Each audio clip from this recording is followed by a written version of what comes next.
Namaste and welcome to the Healing Mirror podcast.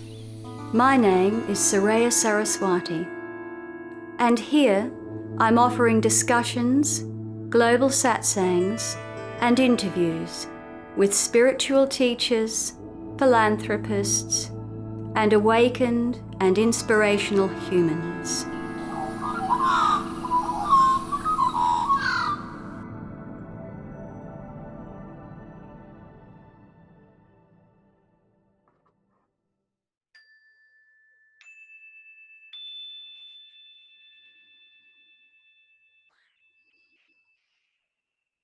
Allowing the body to relax. Allowing the mind to do what the mind does. And simply tuning into the sense of aliveness, the sense of being that permeates the body-mind, but is not limited to the body-mind. That sense of alive being that expands outward to encompass the room you're in, the street, the suburb, the country, the globe, and far out into what we know as space. Creating that sense of one space, one happening, one being,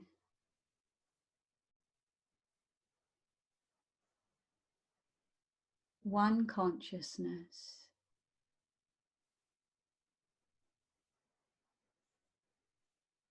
Alive, aware, vibrating, or perhaps still.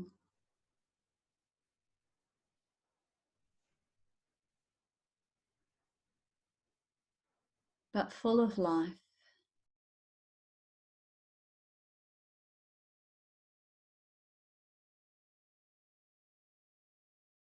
That sensation of expanded being, of I am presence.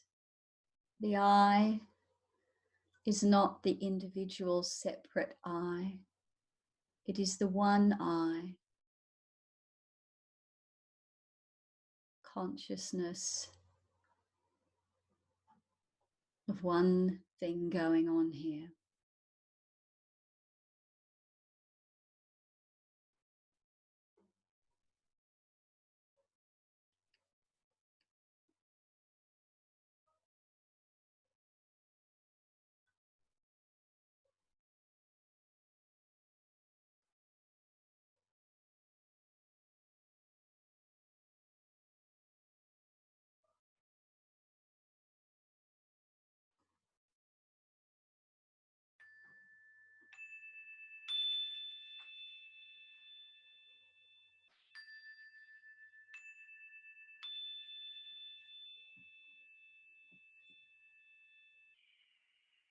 And localizing the awareness back. Expanded, unlimited consciousness expressing beautifully and perfectly through this body-mind. Feel the body, take a deep breath in and out. And open the eyes.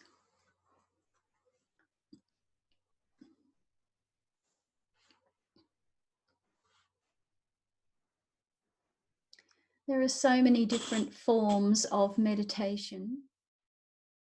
And over the last 40 years of being a teacher myself, I've explored different styles of meditation. But I've realized also that true meditation is not a game of the mind, particularly not visualization. we're not using the mind to create, to imagine, to dictate a meditation. True meditation is the surrendering of all of that and simply the dropping in to presence, to the absolute sense of alive being that permeates the whole of this duality and expresses so beautifully through the seemingly separate body minds, the separate creatures, and all the different aspects of duality, whether that's from the plant world, whether that's from the animal world, whether that's from the human world. Consciousness is expressing through those vehicles. And this is the blessing of having a body. This is the blessing of having the mind. Because without this body and without this mind, the thoughts would not be formulated, the words would not be expressed, communication would not be possible. Exploration of this great mystery would not be possible. So the mere fact that we have a body, a vehicle, that we have a mind is a little bit like, it powers the vehicle from the perspective of we can interact, we can express, and we can explore. And as a body mind, exploring the depths of the great mystery, we can find our way back to consciousness without an object. And this is such a fascinating journey.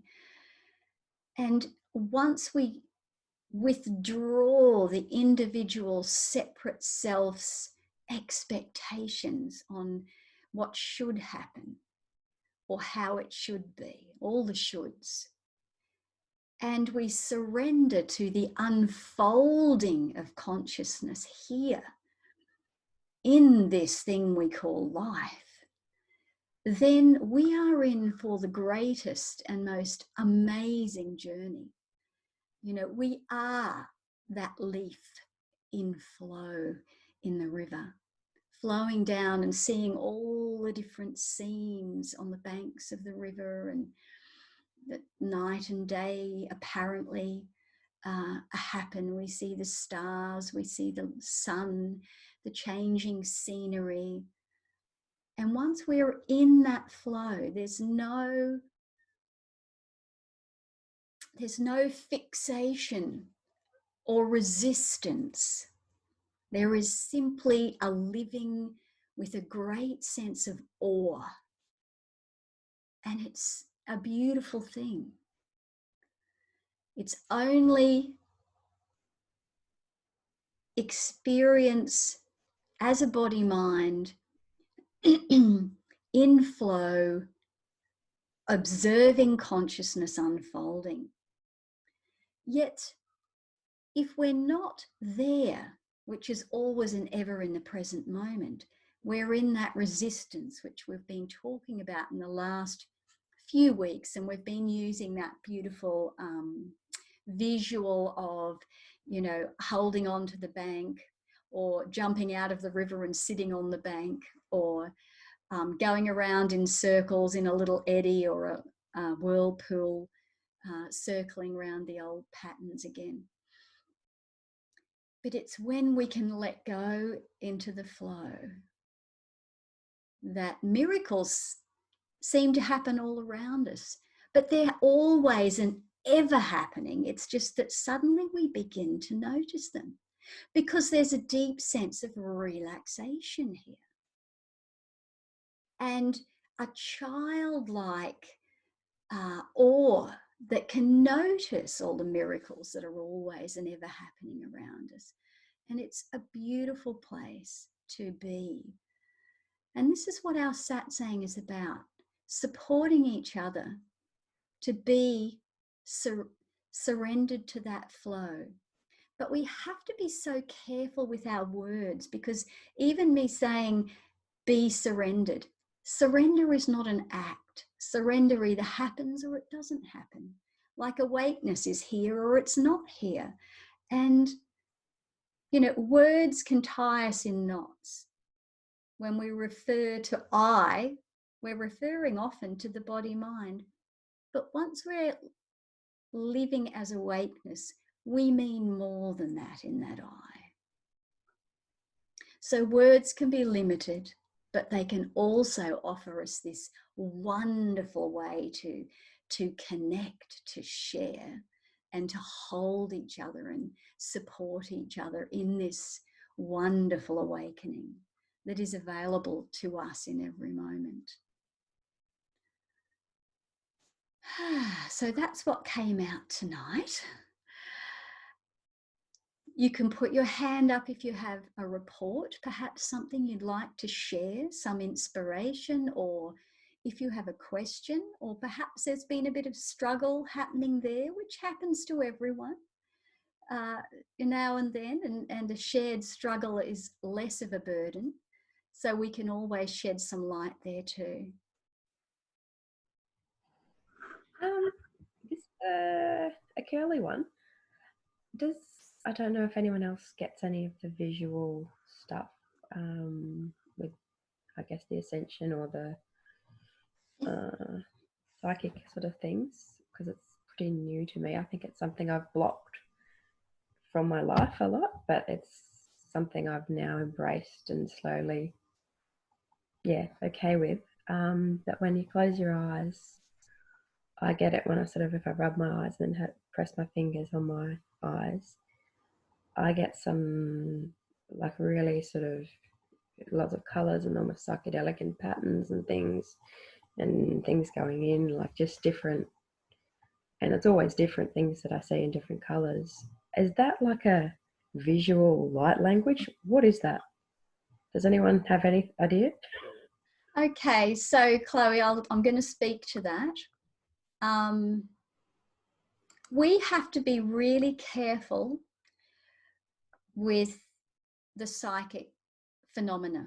It's absolutely there, and it can be very fascinating. Although the pressing on the eyes could have a physiological effect of then you seeing colours, I have to say.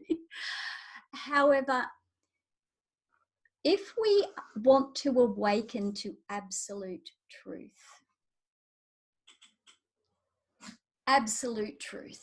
then sometimes in awakenings, psychic phenomena can occur, but it can also be a sidetrack because the mind loves it. The mind is fascinated by it. It feeds a certain aspect, but we have to be careful because it can lead us into the psychic phenomena, which can occur for all of us. I'm separating psychic phenomena to intuition and inner guidance here, because you're talking about visions, etc. They occur. I would say most people in this room have had some sort of visual happenings at different times, and some of them are to do with something that's happening in our life, or they may be giving us direction. And if that occurs, well and good. But we do have to be careful not to get caught in the story of psychic phenomena, because it can take us away from true awakening and true love. And in this satsang, we're working with non-duality. So we're looking at the separate body-mind, not grabbing hold of something and making it mine. Because from this Advaitic point of view, mine is inclusive of all that is. The I is the I that is everyone in this room and beyond. As soon as we look at the separate individual I and that separate individual self and start, and as soon as that separate self claims any sort of power, any sort of psychic phenomena, any sort of, I am awakened. Who is awakened? Are we claiming the separate self is awakened? Because the separate self can never be awakened. The separate self can have all sorts of experiences flowing through, and this too will pass. But when we're awakened, that the separate identity, and some call it the ego identity, falls away, and it's no longer running the show. So psychic phenomena will arise. It's absolutely something that can occur, and it can be quite fascinating. But just take care not to get caught in that sticky web. Does that make sense for you, Chloe? Yeah, and I agree. It can. Can you hear me? Yep. Yeah, I agree. It can be a very sticky web and a messy web. I think it's given me a lot of paranoia. Roz knows over the years, but yeah, I tread very cautiously with that sort of stuff. But it's just, my eyes get tired and I rub them and I see it, and I'm not trying to bring it on. It just happens, and I just wondered your thoughts on it. If I press my eyes in a certain way, I can make colours come too. That's Yeah. a physiological response. We have to be so careful, especially when people start predicting and sharing things that they think are going to happen for another person. A human mind is incredibly easily influenced, and that is to want to influence another human mind. It is taking on a massive responsibility, and one that I would not want to do in that way. I'm even wary of channeling with angels. I'm assuming angels are all good, but I find that a bit unnerving too. Even channeling angels. Yeah. Look, I steer quite clear of a lot of that, because for me, it's awakening to love, to truth, to the essence, to the one thing that's going on here, to consciousness. Now, consciousness can express in multiplicity and diversity, and does. I mean, look, this diversity we've just got in this room here, and then there's the whole of the natural world and the geological world and et cetera, et cetera. But we really take care if you delve into psychic phenomena, especially if you're incredibly sensitive, because the mind can get influenced in certain ways which may not be healthy. That's all I'm saying. I would never suppose to tell you what to do, but I just say, take care. I remember a great master said to me once, he said, the path to truth is a straight path, but there are many, many side tracks. Don't get lost on a sidetrack. Well, that's good. And I've like always remembered that. Yeah. So Thank you. Yeah, hope that's helpful. A question. I was chatting with a friend yesterday who was expressing discomfort with suffering in the world.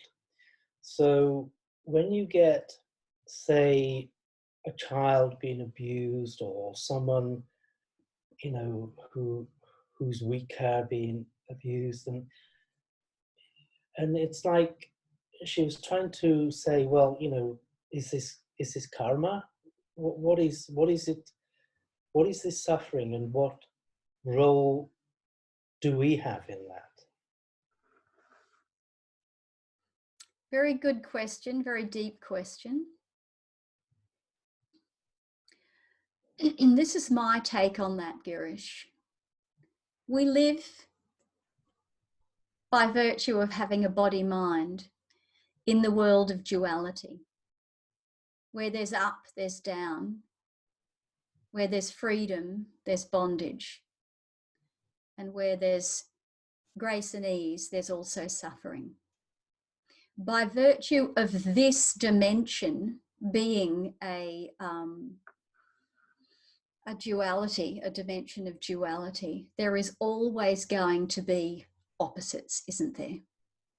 And I feel that there is a great awakening taking place in humanity at this time. And maybe that will lead us into another dimension. I don't really know, and I only say things that I know. But what I do know is the more of us that are awake and adding to that light of awakeness, then the less suffering will occur on this planet and in humanity. Which is why I say don't feel guilty if you're feeling good, because you're adding to that positive energy. You're adding to that light. If we swap and feel guilty because we have it so easy, we're adding to the darkness, because guilt, you know, is an opposing force, isn't it? There is the whole karma is misunderstood.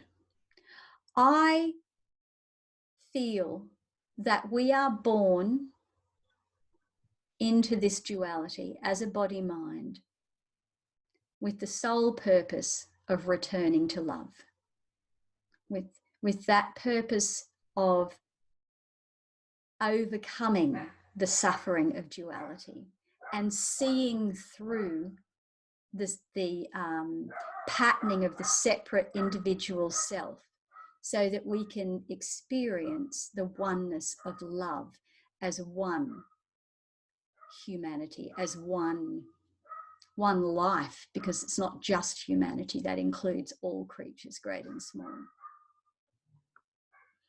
That's my take, that we are here to find our way back to that experience of love, of joy, of peace. These are the higher vibrations. If you talk about, you know, some of the work that I used to do, which I felt was very important in helping people to understand this, was talking about the emotional scale.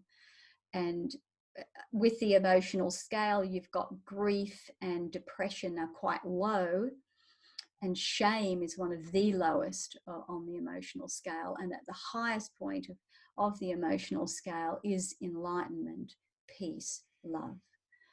And our journey is between these two opposing points, and you know, that return to love, that return to light of peace. And these are words, but it is the journey of, if there is a journey of a lifetime. And of course, we've had great saints who have immediately just simply gotten that, had that realization. But we can be there too. We can all be there in this very moment if we drop the individual separate attachment to the individual separate self's opinion on everything. And that is even not to judge if one is suffering, a child is dying. That is going to bring about great sadness, and that's a fact, because by virtue of having a body-mind, which is also has that emotional aspect, we are going to feel things. I myself am a deep and feeling person as well. I live in peace, but when I see suffering, it brings, you know, emotion passes through here very, very easily, and tears can cut. Terry will tell you it doesn't take much for me to feel empathy. Yet what is suffering there is the body-mind. And this body will die. This body is born to die, and it will pass away. What won't pass away is consciousness, which is ever and always here. We attach, there's a lot of attachment to the separate body minds. And again, that might sound harsh because, you know, obviously I have attachments as well, I, the separate self. And that's part of our experience that we're meant to have. It's all part of this game of duality. As long as we remember, as we're living our life, that we are the one. And when we have that experience, we can do no harm to another, because that is harm to the self.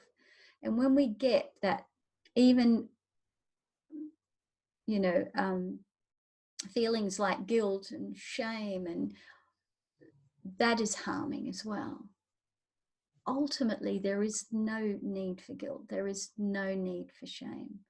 The villain and the victim are equal.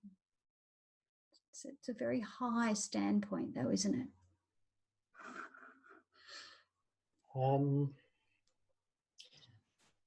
It's a tough call. Someone showed me a video of, you know, it was like just there in my face. I didn't choose to see it. But a mother was beating a child, a little child, you know. And that was very hard to watch. And I stopped very quickly watching it. Mm. Because we don't want those impressions in our mind either, do we? Because those impressions can then create a negative emotion as well. But we're all moved to do something, and you see some may need to see those impressions because they may be moved to expend their life force and energy saving children, you know, working with children who have been abused and helping them. We're all called as a body mind.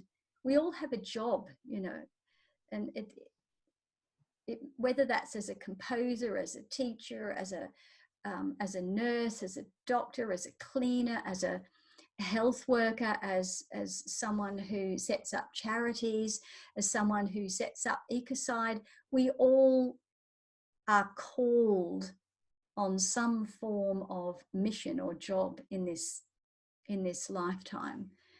And in this duality, because there is need, you see how perfectly it's been orchestrated, so everyone can be of service. It's quite incredible.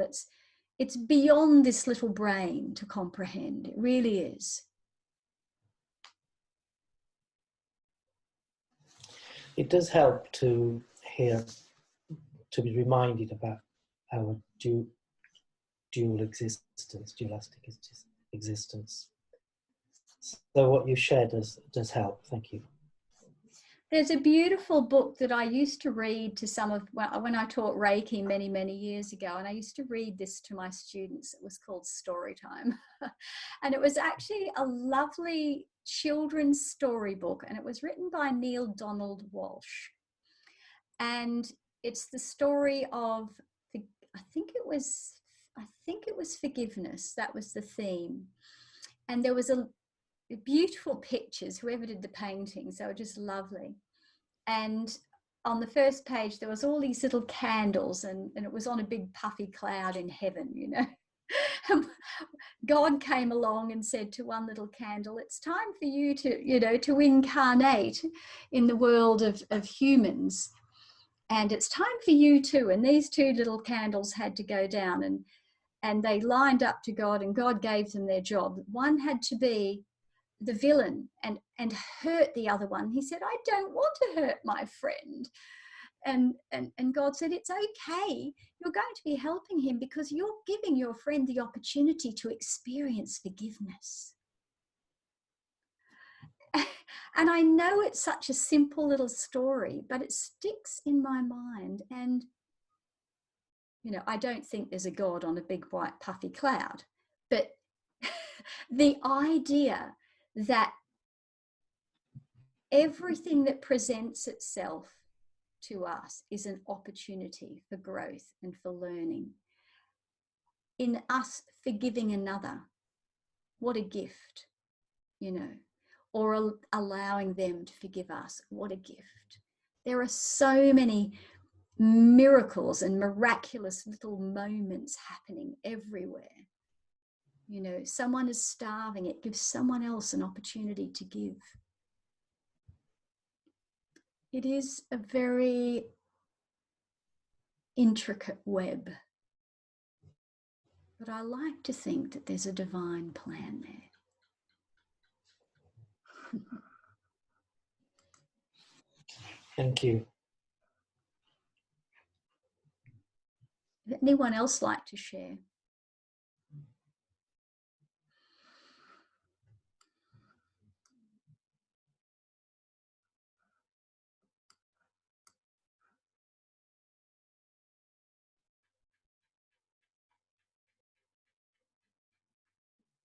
I think Kathy had a question.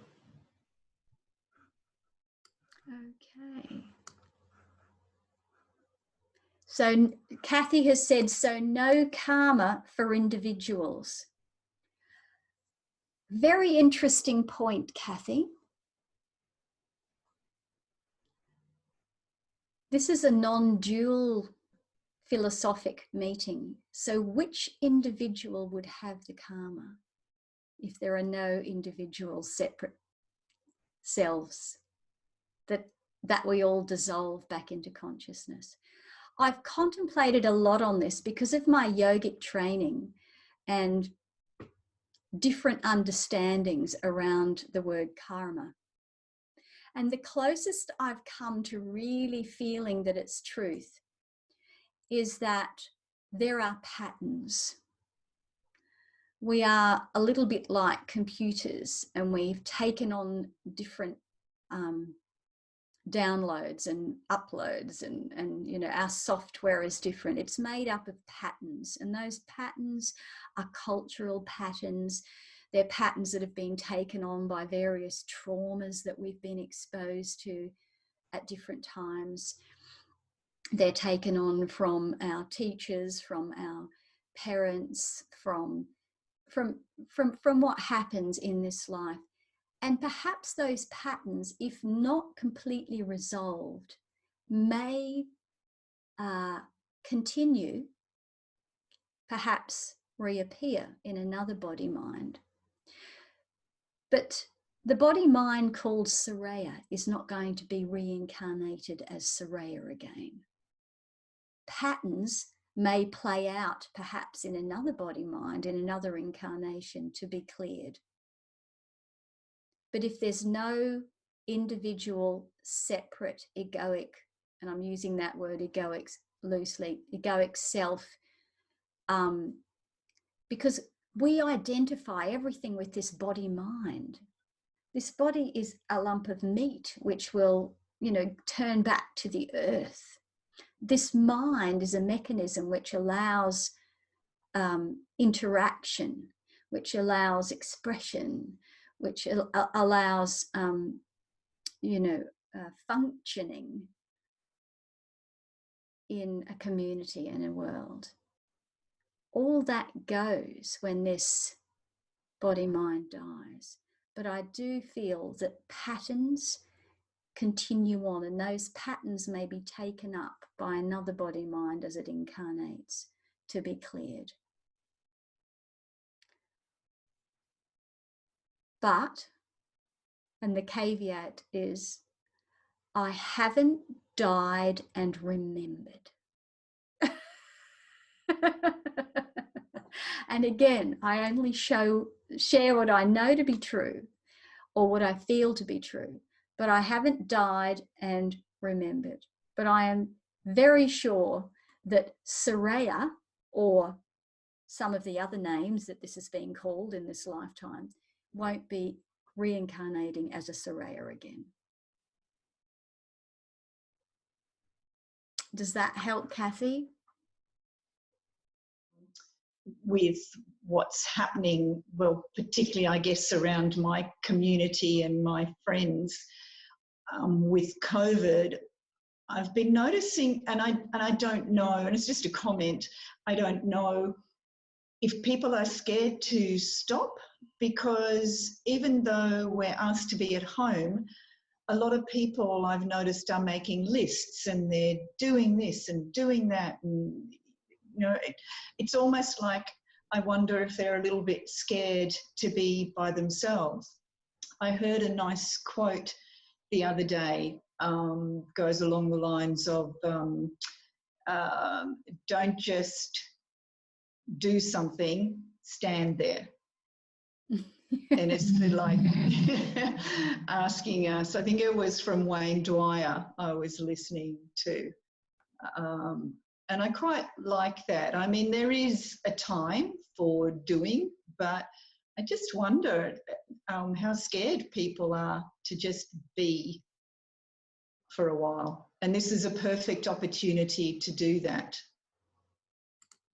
Yeah, thanks, Kathy. I think, we've all observed that. Some of us might have even observed that in ourselves.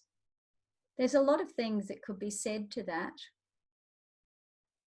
Most people are afraid of silence, of being alone, or if not afraid, then often a feeling of restlessness can arise because there's been a history of busy doing, interacting, socializing. Many people fill up every moment of the day with socializing or interacting or going out or doing.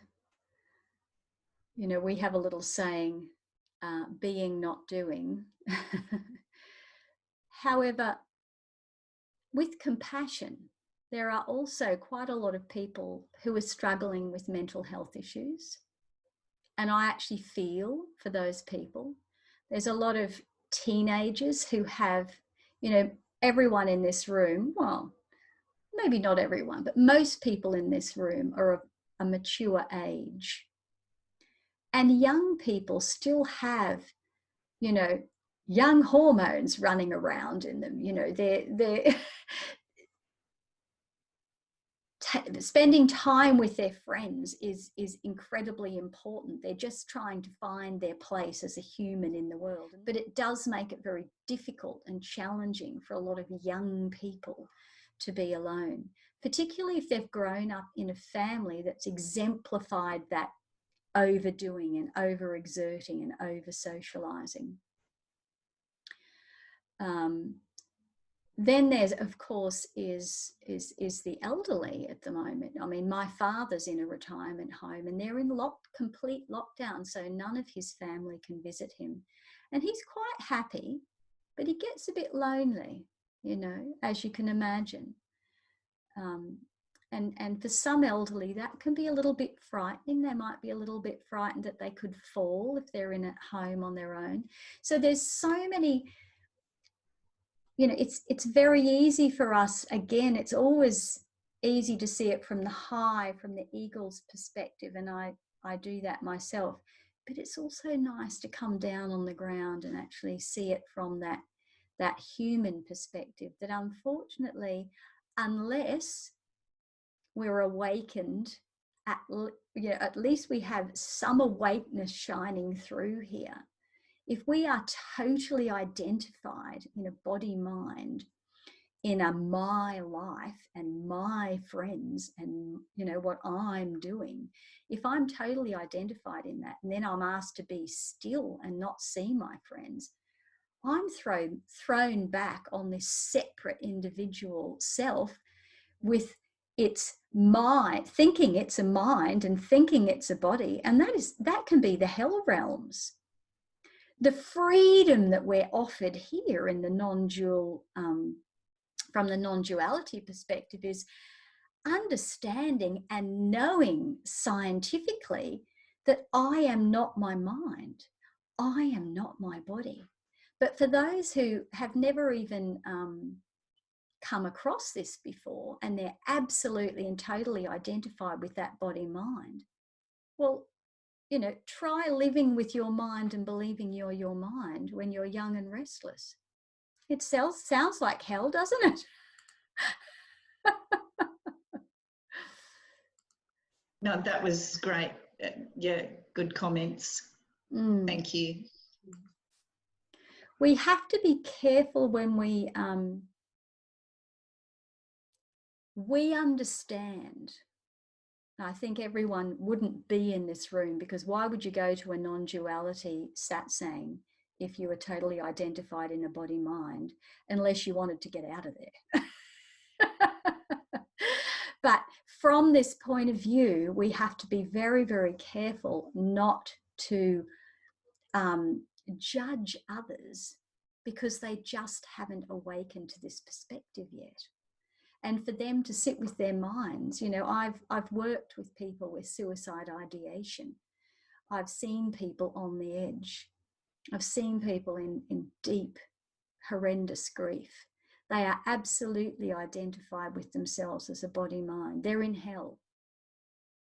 And that's what the understanding on a deep and profound level that we are not our body-minds offers us. It offers us freedom from that hell. But something, I was talking to a friend of mine and they're calling it the Karuna Virus. And I really like that. So I'm calling it the Karuna Virus now. Karuna is compassion. And it is something that we are seeing a lot more of. I think most people are feeling more compassionate toward others because they're seeing others suffering. So let's not call it COVID-19. I'm just putting that out there. You make your own choice. Let's call it the Karuna Virus here anyway. The virus that offers us compassion. And I'm going to pass over to Terry now because he usually finishes up for us and offers some of his pearls of wisdom. So go ahead, Terry. Hi, everyone. I think the bottom line with this discussion has been the identification with the body-mind. Well, what does that really mean? It means that we think we're an object facing other objects. And when we were in India last, I was talking to somebody there who's, I don't know what you call him, a Swami, a holy man or whatever. And he said something which I was stuck in my mind. We are in a deep hypnotic trance in a holographic universe. And to really see what that means, to actually start living that, it means that this body, this sensing mechanism is not who I am. It's an object, it's a sensing mechanism which allows consciousness, me, to experience this world of duality. So everything that I see, everything I sense, everything I experience is happening within consciousness. So everything out there is apparently out there is inside consciousness. To actually, to really grasp what that means to live like that, it transforms everything, because you cease to be this object facing other objects. You become the one thing that contains everything, which means you're equal to everything. There's no separate individuals. So looking at these 9 windows on this screen, there's no separation in that.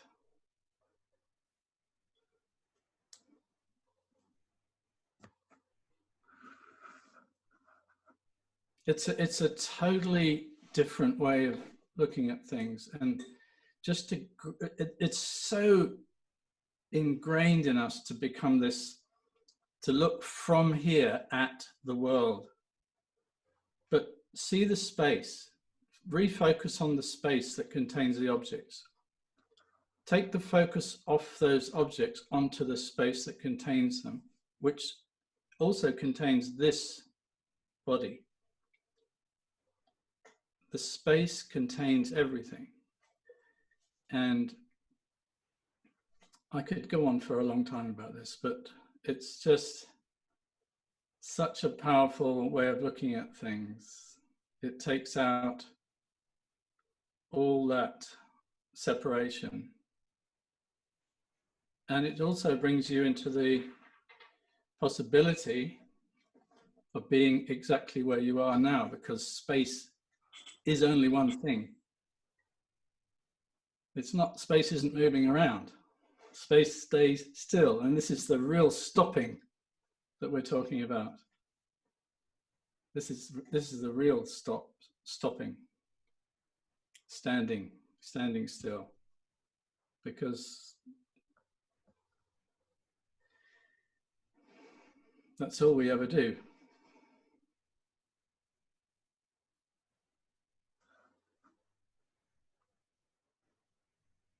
I think I better stop there.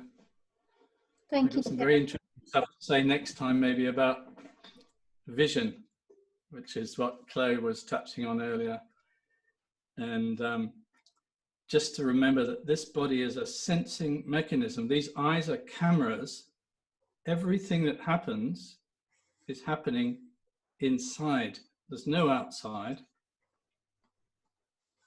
And just touching briefly, this eye is not a real eye. It's a false eye. And when I hear sounds, the optic nerve is still live. It tries to convert it into light. So I hear sounds as light in that, because the brain is still functioning, trying to make sense of, trying to create a world out there. And this is a complete emptiness here on my right.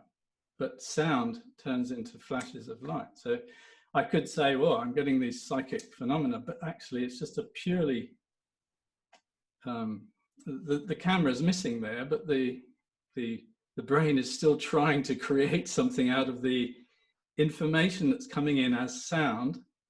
So it turns into light. And it's just that. It's just phenomenal.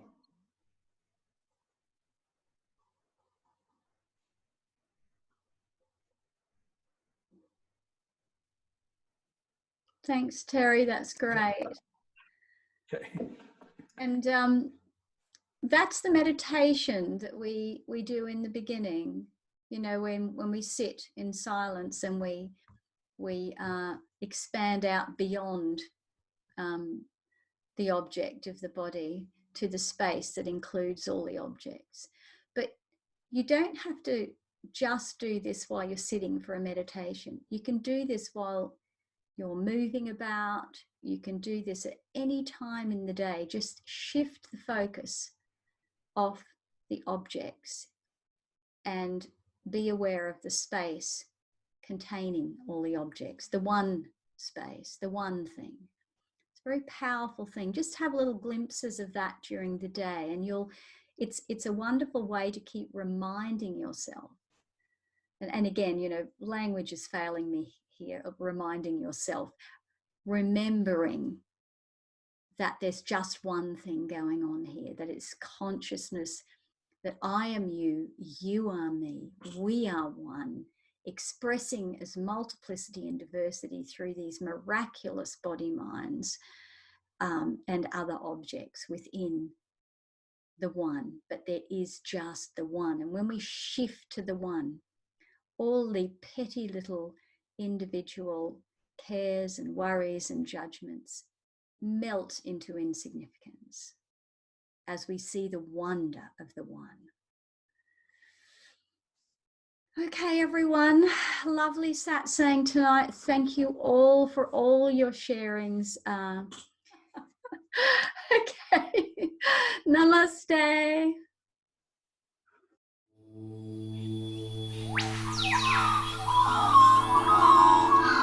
Join me for upcoming podcasts.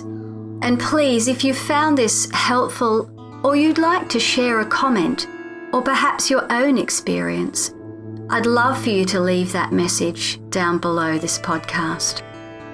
I enjoy reading your feedback, and I'm sure we can all help each other to hold hands, to remain awake, present, clear, and loving. Namaste.